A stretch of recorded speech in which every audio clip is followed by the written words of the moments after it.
आज मैं past perfect को बड़े ही परफेक्ट तरीके से बताऊंगा, क्योंकि इसमें जो शब्द आते हैं बहुत ही कंफ्यूजन वाले होते हैं और वो जो शब्द होते हैं हमेशा कंफ्यूज करते हैं कि कब हमें क्या लगाना चाहिए। जैसे मान लीजिए आ गया पहले से आ गया, तो पहले से के लिए हम लोग क्या लगाएंगे। उसके बाद आता है पहले ही के लिए हम लोग क्या लगाते हैं, से पहले। फिर आता है के बाद, और जब और तब, जब तब आता है। तो ये जो वर्ड है ये हमेशा क्या करते हैं, सेंटेंस में कंफ्यूजन पैदा करते हैं कि जब ये पहले से, पहले ही, से पहले, ये जो शब्द आते हैं क्या होता है। और इसमें जो सेंटेंसेज आते हैं वो दो तीन प्रकार से आते हैं। उन सेंटेंसों को हम लोग कैसे करेंगे उस वीडियो में हम लोग आगे समझेंगे। उससे पहले हम लोग समझेंगे कि इसकी जो सहायक क्रिया है वो क्या होती है और इसके कितने स्ट्रक्चर बनेंगे वो हम लोग इस वीडियो में समझेंगे। तो इसके सहायक क्रिया के बारे में, तो सहायक क्रिया से पहले हम लोग समझेंगे कि इसकी पहचान क्या होगी। तो पास्ट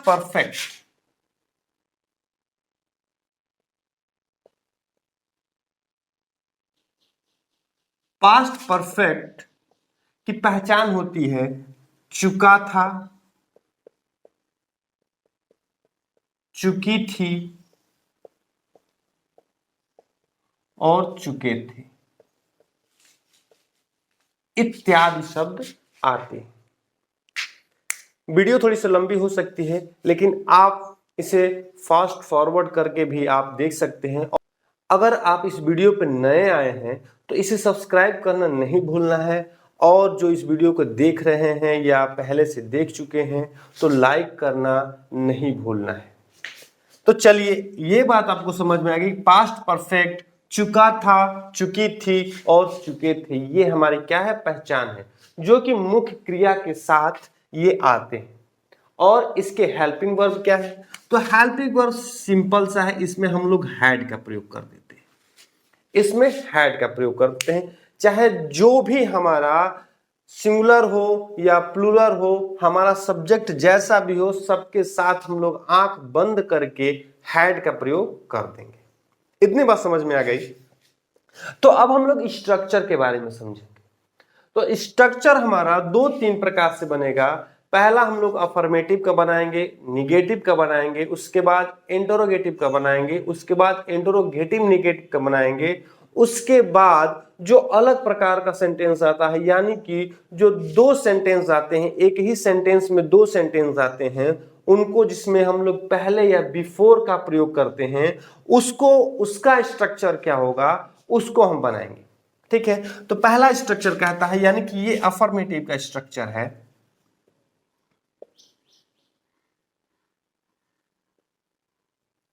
अफर्मेटिव का स्ट्रक्चर कहता है कि सबसे पहले हम लोग सब्जेक्ट लिखते हैं, उसके बाद हैड का प्रयोग करते हैं, उसके बाद V3 का प्रयोग करते हैं। क्रिया का इसमें थर्ड फॉर्म लगता है तो V3 का प्रयोग करेंगे, उसके बाद ऑब्जेक्ट का प्रयोग करेंगे। ये हमारा अफर्मेटिव हो गया। अगर निगेटिव की बात की जाए तो निगेटिव में क्या होगा, निगेटिव में सब्जेक्ट होगा प्लस हैड होगा, और हैड के साथ नॉट का प्रयोग करेंगे, हैड नॉट, उसके बाद V3 होगा, उसके बाद ऑब्जेक्ट होगा। अच्छा, अब इंटरोगेटिव की बात कर लें। इंटरोगेटिव में क्या होता है, सबसे पहले हम लोग हैड को लिखते हैं, हैड, उसके बाद सब्जेक्ट को लिखेंगे, उसके बाद V3 को लिखेंगे, उसके बाद ऑब्जेक्ट को लिखेंगे, और लास्ट में क्वेश्चन मार्क रहता है हमारा। अब इंटरोगेटिव नेगेटिव क्या कहता है, इंटरोगेटिव नेगेटिव कहता है कि इसमें हम लोग हैड प्लस सब्जेक्ट, उसके बाद नॉट का प्रयोग होता है, उसके बाद V3, उसके बाद ऑब्जेक्ट, उसके बाद क्वेश्चन मार्क का प्रयोग होता है। तो ये हमारे जो सिंपल सेंटेंसेस हैं जिनमें हमें अफर्मेटिव, नेगेटिव, इंटरोगेटिव और इंटरोगेटिव नेगेटिव जो पढ़ते हैं वो हमारे सिंपल सेंटेंस के स्ट्रक्चर हैं। जिनमें दो सेंटेंस आते हैं उनका स्ट्रक्चर क्या होगा? उनका स्ट्रक्चर होगा सब्जेक्ट, उसके बाद हैड का हम लोग प्रयोग करेंगे, उसके बाद V3 का प्रयोग करेंगे, उसके बाद हम लोग बिफोर या आफ्टर का प्रयोग करके उसके बाद हम लोग पास्ट इंडेफिनिट में बनाएंगे। पास्ट इंडेफिनिट में हम लोग सेंटेंस बनाएंगे। ये जो हमारा स्ट्रक्चर है ये हमारा दो सेंटेंसों को काम करेगा। ठीक है, इतनी बात समझ में आ गई। तो अब हम लोग सेंटेंस के द्वारा सारे कंफ्यूजन को दूर करेंगे। जैसे कि मैंने पहले स्टार्टिंग में ही बताया था कि बहुत सारे वर्ड आते हैं जिससे हमें बहुत सारी कंफ्यूजन पैदा होती है। पहले से ही बहुत सारे वर्ड आते हैं। तो अब हम सेंटेंस से समझेंगे कि वो कंफ्यूजन क्या है। मैं इन 10 सेंटेंसों से आपका सारा कंफ्यूजन दूर करने की कोशिश करूंगा। कैसे? पहला सेंटेंस कह रहा है कि मैं पढ़ा चुका था। तो मैं पढ़ा चुका था जिसका स्ट्रक्चर मैंने बता दिया था कि ये जो सेंटेंस है ये हमारा अफर्मेटिव है। तो इसको कैसे बनाएंगे? लिखेंगे आई और किसी भी सब्जेक्ट के साथ हम लोग हैड का प्रयोग कर देते हैं, तो आई हैड। और इसके बाद बताया था कि मुख्य क्रिया का हम लोग थर्ड फॉर्म लगाते हैं। तो कहूंगा कि मैं पढ़ा चुका था, तो मुख्य क्रिया क्या है हमारा? पढ़ाना। तो लिखेंगे टॉट। आई हैड टॉट, मैं पढ़ा चुका था। उसके बाद दूसरा सेंटेंस। अब यहां से ही कंफ्यूजन सारे क्लियर मैं कर दूंगा। कह रहा है कि मैच पहले ही आरंभ हो चुका था। तो जब सेंटेंस में पहले ही दिख जाए तो उसको हम लोग कैसे करें? तो लिखेंगे द मैच, उसके बाद आंख बंद करके हैड। आरंभ होना का होता है स्टार्ट, और इसमें ईडी जोड़ देंगे, वो हो जाएगा स्टार्टेड, यानी कि क्रिया का थर्ड फॉर्म। तो द मैच हैड स्टार्टेड, और पहले ही दिया है ना, तो हम लोग इसको क्या करेंगे कि स्टार्टेड से पहले लिख देंगे। लिखेंगे ऑलरेडी स्टार्टेड।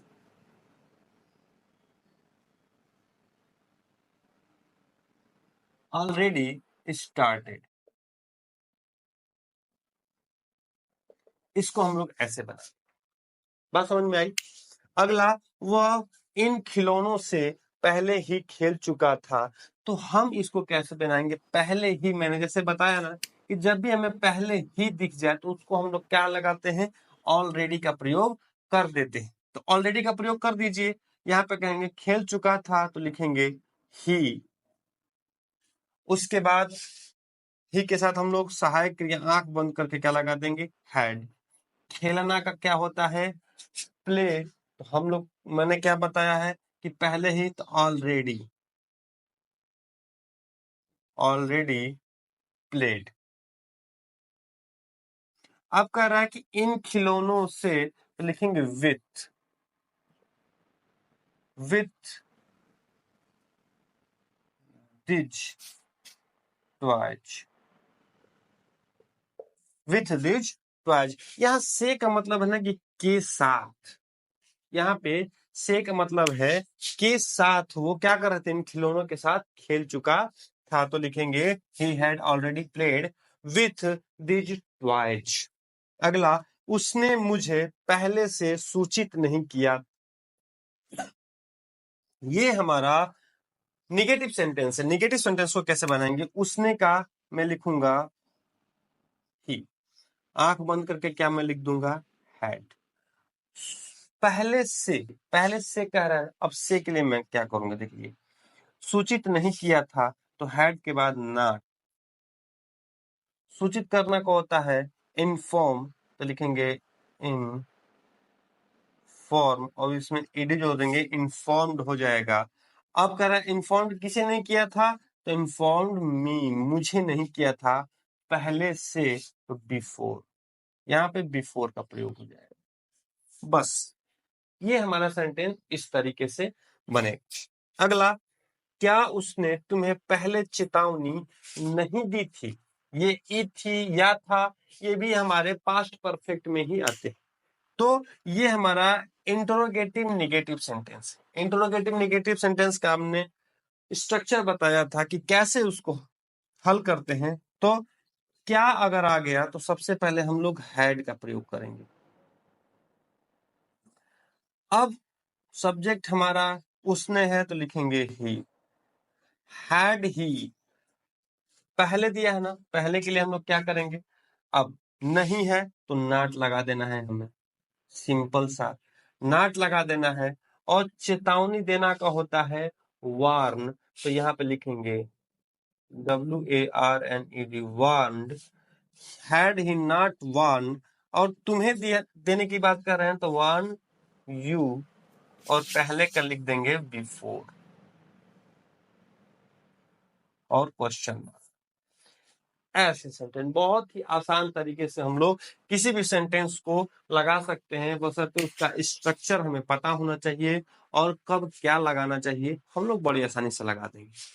अब छठा सेंटेंस कहता है, ये हमारे दो सेंटेंस वाले हैं, इनका मैंने स्ट्रक्चर लिखवा चुका हूं और इसका उपयोग कैसे करना है इसे हम लोग समझेंगे।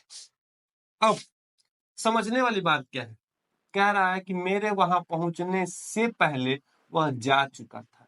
इसमें दो सेंटेंस है, वह मेरे वहां पहुंचने से, मैं पहुंचना, और वह जा चुका था।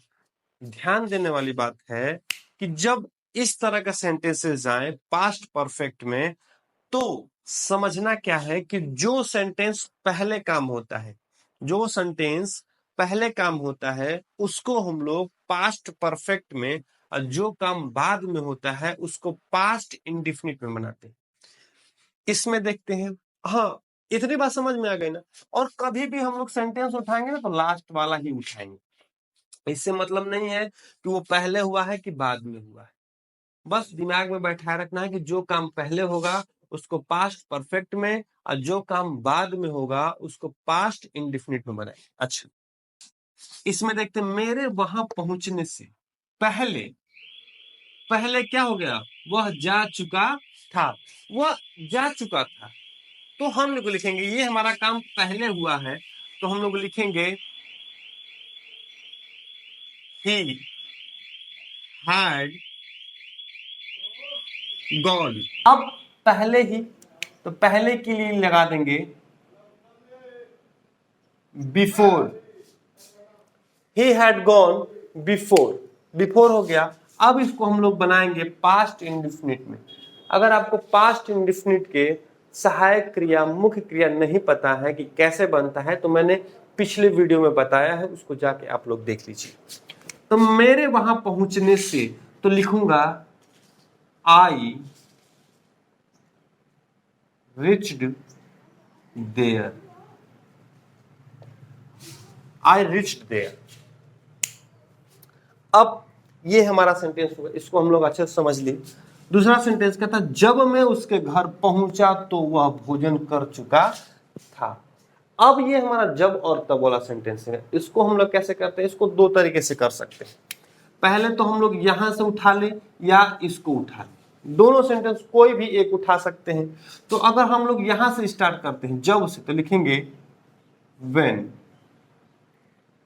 पहले काम कौन सा हुआ है, वह भोजन कर चुका था, ये पहले काम हुआ है ना। और ये काम कब हुआ है, बाद में हुआ है, तो हम इसको पास्ट इंडिफिनिट में बनाएंगे। तो मैं लिखूंगा व्हेन आई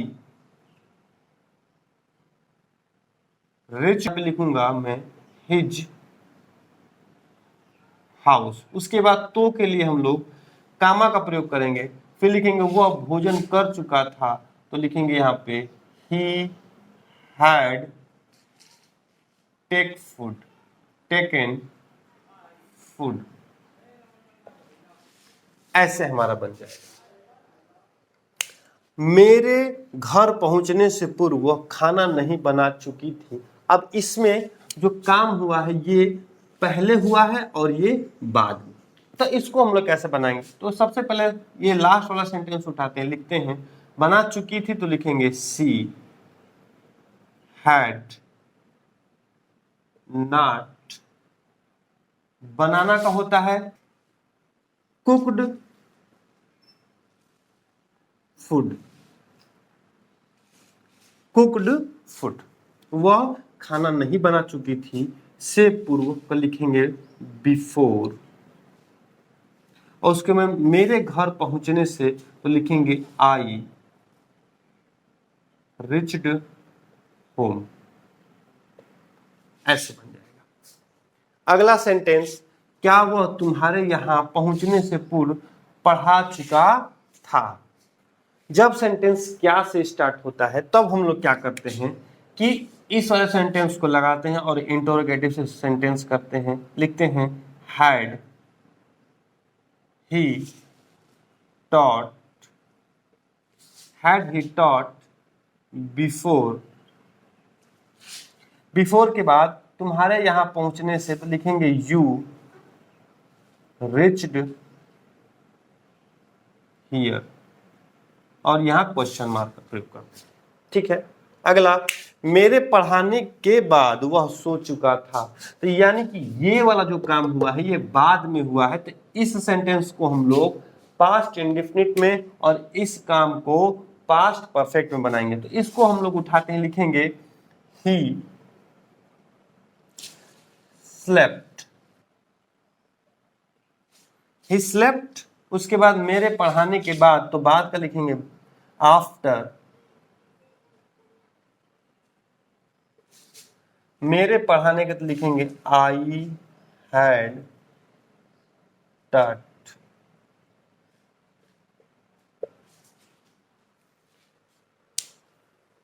मैं इन 10 सेंटेंसों से आपका सारा कंफ्यूजन दूर करने की कोशिश किया हूं।